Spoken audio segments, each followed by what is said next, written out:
Thanks, Hayley. I think you should all add Anton. Sorry. Oh, sorry, what was that? I think everyone who needs it should have it now. Just again, same as Katie's elements, 2 sections to this presser. So the first one for broadcasters will be embargo till 6 p.m. tonight, and the second section till Friday 10:30 p.m.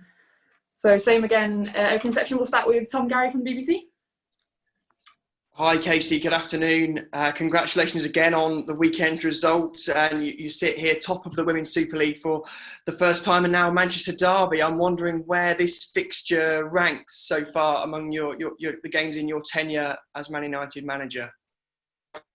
I'll be really honest, Tom. It's just the next fixture for us because, you know, we said on Sunday, yes, obviously it was a big win for us, but this win only matters if we can follow that up. And we think that way about every game, you know, whether it's a Manchester derby, you know, or we're playing at home to Brighton as we were before, you know, or any of the games we played previously. So, yeah, it's a game that we obviously go into wanting to win, but also knowing we're playing against an excellent side. And when we spoke before your game against Arsenal, I know you said how disappointed you were that the Girls' Academy hadn't been able to carry on training during England's lockdown. We've since heard from the FA that they are apparently willing to let WSL Girls' Academies reopen if they have the set up to do so. So I wanted to ask whether that's going to be possible at Manchester United, and if so, how good news that is. It's great news. It's obviously something we're looking into. I've actually got a call off the back of this to go into it with the team around how we can and when we can reopen.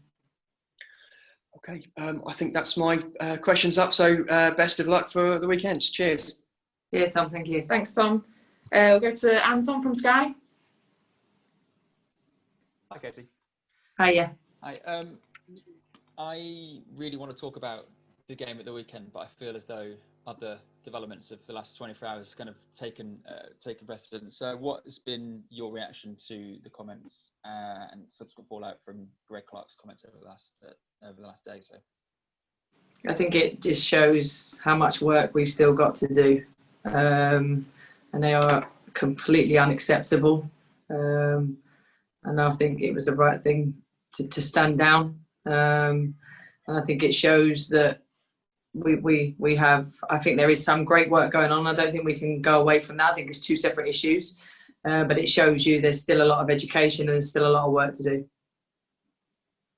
How disappointing is it? Especially, you've obviously got a long legacy with England and working with the FA in the setup before.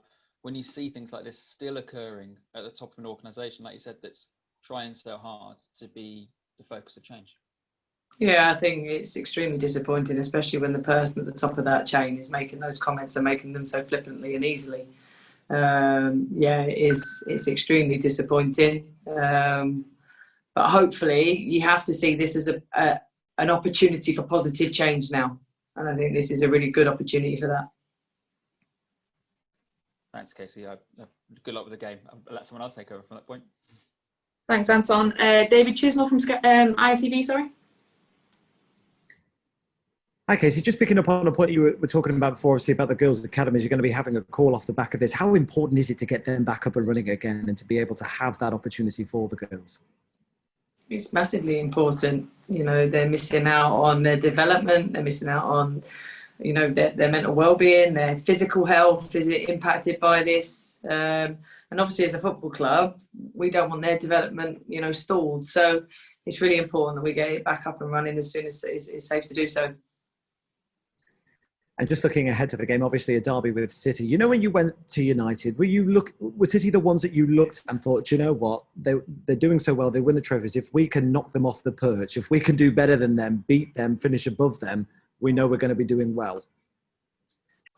Not really, not as a club. Obviously, they've done tremendously well in terms of building things very quickly and winning things very quickly. But you know, you look at that top 3 that have dominated the game for so long in terms of Arsenal, Chelsea and Man City, and to try and even break into that 3, you know, was a target for us. You know, we're probably ahead of schedule in terms of where we're at, but You know, I said on Sunday, it was just one win. It just keeps us in and around it, and we just need to maintain our standards and our levels and try and go again on Saturday, you know, to get something out of that game. Wish you well on Saturday. Thanks for your time. Cheers, David. Thank you. Thanks, Dave. Mike from Radio Manchester.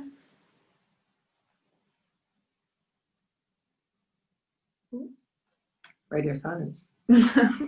Mike, can you hear us? If not, we will. I think he's coming on now. Can you hear us, Mike?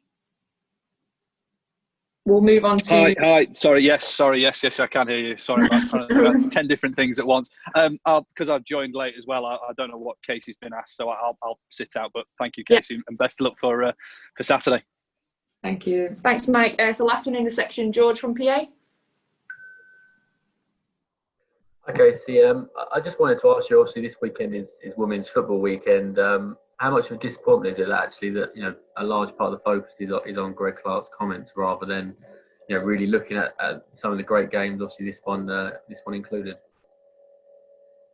Yeah, listen, it's disappointing, but at the same time, it's important because it raises the issue and the awareness even more, and that there is still a problem. So yeah, it is obviously, we don't want it to detract from the games at the weekend, but at the same time, like I said before, we have to see this as an opportunity for positive change now within the organisation and within football. Yeah, I was going to pick up on that actually. There's been a lot of talk, you know, over the last 24 hours about who will be the next FA chairman, and a lot of focus, you know, on the black and ethnic minority groups. You know, from your own point of view, you know, could you envisage, you know, actually a woman taking that position, and you know, how much of a difference would that make if a female was given that role? I think whether it's a male candidate, whether it's a female, it has to be the right person for the job, you know, that can really take the FA forward and be more progressive, more inclusive, more diverse, and hopefully that includes the board too, you know, in terms of making positive change there, because I don't think it is diverse at the moment enough to represent society and represent the game that, you know, brings people together. And just finally from me, how much confidence has that victory over Arsenal given yourself and the whole group? You know, obviously you mentioned about them being one of the big three, and to go and do such a professional job against them must give everyone a real boost going into this one. Yeah, I think it gives the players the belief in the game plan, because I think they were exceptional and executed it brilliantly. I think it gives them belief that they can go toe-to-toe with those teams and win. Because, listen, we haven't been far away even last year. You know, we lost by 1-goal margins. So to then, you know, reverse that and get the win, I think just gives the team the belief that they can go again on Saturday and get something out of that game. Thank you. Good luck on Saturday. Thank you. Thanks, George. That's the end of the